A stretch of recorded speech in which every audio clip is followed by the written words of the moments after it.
Bienvenue dans cette 6e lecture consacrée à l'histoire des artistes femmes, dans laquelle nous allons parler des carrières des artistes femmes. Pinxere et muliere. Les femmes aussi ont peint, remarque Pline l'Ancien. D'ailleurs, la peinture est l'idée d'une femme, selon le mythe. Il s'agirait de la fille du potier d'Ibutade, qui aurait inventé la peinture en dessinant l'ombre du profil de son amant, en suivant le contour de l'ombre projetée par la lumière d'une torche. Paradoxalement, on retrouve moins de peintresses que de peintres. De plus, la désignation de femme peintre ou peintresse renvoie au simple savoir-faire, tandis que le terme artiste évoque des prouesses créatives d'une toute autre ampleur. On constate toujours aujourd'hui que la cote des artistes femmes sur le marché de l'art demeure très inférieure à celle des hommes. Cependant, les gender studies permettent de redécouvrir des artistes dans l'ombre. Des tableaux ont même été réattribués. On pense à Bernardo Campi peignant Sophonisba Anguissola, à l'artiste de Crémone, ou la joyeuse compagnie de Judith Leyster lors de la vente de ce dernier en 1893. L'on a retrouvé le monogramme des initiales et de l'étoile, faisant référence au nom de l'artiste. En effet, Leyster signifie l'étoile du peuple. Sa signature avait été dissimulée sous une imitation de celle de Franz Hals, contemporain de l'artiste. Judith Leyster fit à Harlem une carrière dont la reconnaissance égala celle de son homologue masculin. Elle était en effet à la tête d'un atelier et devint même maître de la guilde des peintres de Harlem en 1633. Il apparaît même que Franz Hals aurait tenté de débaucher les apprentis de Judith Leyster pour son propre compte. Judith Leyster avait porté plainte et avait même gagné le procès. Les obstacles aux carrières féminines dans le domaine artistique étaient nombreux, à commencer par les préjugés que l'on peut lire notamment dans la critique de la faculté de juger d'Emmanuel Kant. La femme a plus d'esprit et l'homme plus de génie. En effet, si la femme est démunie de génie, elle ne peut donc pas être en mesure de créer. Au début du XXe siècle, la tendance évolue lentement, comme en témoigne la préface de Walter Shaw Sparrow dans Women Painters of the World, dans lequel l'auteur s'interroge sur le génie. Le génie ne fait-il pas son charme en tant qu'agent créateur unique avec un sexe double ? Nous nous demanderons quels sont les moteurs et les obstacles des femmes à faire carrière dans les domaines artistiques. Louisa Roldan, dite la Roldana, fit une carrière atypique pour une femme en prenant les commandes de l'atelier familial de sculpture à la tête de ses frères. Son talent, remarqué, lui fit intégrer la cour du roi Philippe II, puis de celle de Charles V d'Espagne, pour lequel elle réalisa des sculptures en terre cuite polychrome telles que les premiers pas de Jésus ou encore la mise au tombeau. Le niveau de détail de ces sculptures est particulièrement raffiné et les attitudes, les gestes et les expressions que Louisa Roldan donne à ses figurines est d'une grande variété. En France, Louise Moillon vit à Saint-Germain-des-Prés, petit village en dehors de Paris, qui a la particularité de ne pas être concerné par le règlement des corporations des peintres de 1391, qui interdit notamment tous les artistes autres que les maîtres à ouvrir boutique, colporter ou vendre. Elle est formée à la peinture par son père. Elle se spécialise dans les natures mortes de fruits, comme en témoigne la coupe de cerises, prunes et melons.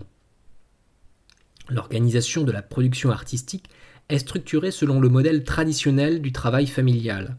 Sous le nom du maître enregistré à la corporation, travaille en fait tout un ensemble d'individus des deux sexes et de tout âge. L'atelier se superpose à la sphère domestique. Ainsi, il était possible pour une fille de maître ou une épouse de succéder sans dérogation à la tête de l'atelier familial en cas de décès du mari ou du père. Cependant, la mère de Louise Moillon se remarie et son beau-père lui fait signer un étonnant contrat qui stipule que la recette de la vente de ses œuvres sera partagée entre elle et lui en remboursement des cours qu'il lui aurait dispensés. En fait, il avait décelé le talent de sa belle-fille et comptait bien en profiter. La liste générale de tous les maîtres peintres de 1764 recense 901 peintres masculins et 199 femmes, des veuves ou des filles reprenant l'atelier familial. Seul le maître d'un atelier possédait la propriété de ce qui était réalisé dans son atelier. En France, Claude Mamès-Pahin de la Blancherie ouvre en 1777 le salon de la correspondance. Ses portes sont gratuitement ouvertes au public aux 27 Galeries Montmartre, à Paris. Le but de ce salon est de créer une émulation entre les artistes nationaux et étrangers qui ne font pas partie de l'Académie royale.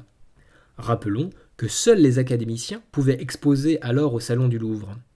En 1782, Louise-Élisabeth Vigée-Lebrun expose au Salon de la Correspondance son autoportrait au chapeau de paille. La même année, sa comparse Adélaïde Labille-Guiard expose également son autoportrait en train de peindre. Ces deux autoportraits autonomes font grand bruit, car elles se représentent brosse et palette à la main. C'était la première fois que des artistes femmes se représentaient au travail face à la critique d'amateurs exigeants et d'un public pétri de préjugés sur la distribution des rôles entre les sexes. Elles intégreront l'Académie royale l'année suivante, où elles poursuivront de brillantes carrières en tant que portraitistes. La Révolution permet d'ouvrir le salon, jusque-là réservé aux seuls membres de l'Académie royale, à tous les artistes, y compris les femmes, désirant exposer sous réserve de passer la sélection opérée par le jury. Selon Séverine Sauffiot, les femmes constituent jusqu'à 15% des exposantes du salon dans la première moitié du XIXe siècle.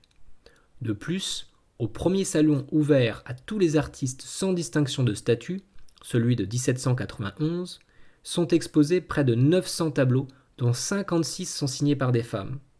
Cependant, on constate que les femmes se cantonnent aux sujets féminins, c'est-à-dire aux portraits, aux peintures de fleurs ou encore aux miniatures. Progressivement, le public va s'habituer à voir des œuvres de femmes dans les salons et à admirer leur talent et à le respecter. Rosa Bonheur est la fille du peintre bordelais Raymond Bonheur. Elle manifeste très tôt des dons pour la peinture dont elle se sert pour nourrir ses frères et sœurs quand la famille se trouve en difficulté à Paris après la mort de la mère. Adolescente, elle parcourt la campagne et dessine les animaux. À Paris, elle se rend au Louvre pour copier les grands maîtres. Elle raconte dans son mémoire comment son père l'autorisait à aller copier seule au Louvre toute la journée à l'âge de 14 ans. Elle y déjeunait d'1 sou de pommes de terre frites et de 2 sous de pain. L'une de ses copies d'Henri IV, d'après Franz Pourbus le Jeune, s'est même vendue 100 francs. Elle se rend également sur le marché aux bestiaux pour dessiner d'après nature.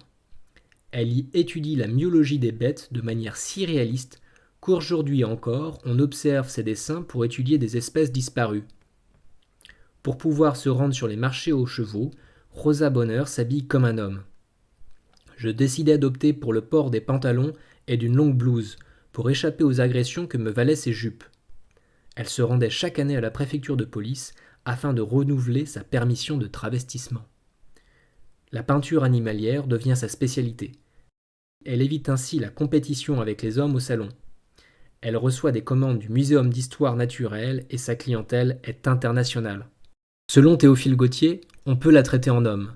La peinture n'est pas pour elle une variété de broderie aux petits points. Ce drôle de compliment illustre assez bien la critique artistique des femmes au XIXe siècle. Elle sera la première femme à être nommée Grand Croix, officière de la Légion d'honneur en 1894. La vente de son tableau Le marché aux chevaux à Ernest Gambard, son vendeur attitré et ami, lui rapporte 40 000 francs. Avec cette somme, elle s'achète le château de By, à côté de la forêt de Fontainebleau, où elle y installe une véritable ménagerie qui compte notamment un lion. L'œuvre de Berthe Morisot a longtemps été taxée d'amateurisme. En tant que fille d'une grande famille bourgeoise, Berthe Morisot est sensibilisée aux arts et dans le cadre de l'agrément qui sied aux meilleures éducations. Berthe Morisot trouve une thématique personnelle, de scènes de genre d'intérieur intimiste et dans un style caractérisé par une touche large, rythmée et vigoureuse. Sa palette est constituée de tons pastels, bleu-vert, rose et blanc argenté. Elle se spécialise dans le fa presto et affirme presque le non finito. S'il n'y a presque aucun Berthe Morisot dans les collections de l'État, c'est en effet parce que Berthe Morisot ferait partie de la bourgeoisie. En effet, lorsque Gustave Caillebotte, grand collectionneur des impressionnistes, lègue sa collection à l'État, il ne possède aucune toile de Berthe Morisot, car en fait sa collection était avant tout formée de toiles achetées à ses amis impressionnistes dans le besoin. Berthe Morisot était, comme lui, issu d'un milieu bourgeois, il n'a donc pas acheté ses toiles. À l'image de sa postérité d'artiste, il sera inscrit sur son acte de décès la mention « sans profession ». Pour Louis Vauxhall, Camille Claudel a été à Rodin ce que Berthe Morisot fut à Manet. Après avoir suivi une formation dans l'atelier Colarossi, Camille Claudel intègre l'atelier d'Auguste Rodin en 1884. Les plâtres se passent de main en main, une relation intime se noue entre les deux artistes. Elle réalise à cette époque le buste d'Auguste Rodin. Cependant, la relation amoureuse qui se lie avec le sculpteur dans l'atelier vire au drame lorsqu'il lui refuse le mariage, cette condition sociale qu'elle espérait tant. L'exposition de l'âge mûr affiche un nouvel acte de rupture de sa vie intime sur la place publique. Le lourd héritage du maître va également être pénible pour Camille Claudel, qui aura du mal à s'en affranchir. Mais combien il faut d'énergie pour échapper à une influence première et néfaste. Ambitionner une carrière d'artiste pour une femme au XIXe siècle et pouvoir en vivre relève du défi. Les hommes sont peu enclins à reconnaître le talent des femmes, ce qui les décourage de consacrer beaucoup de moyens à une œuvre qui les ferait remarquer. Les rares exemples de femmes ayant fait carrière en architecture illustrent bien le niveau de défi que les artistes femmes ont su relever.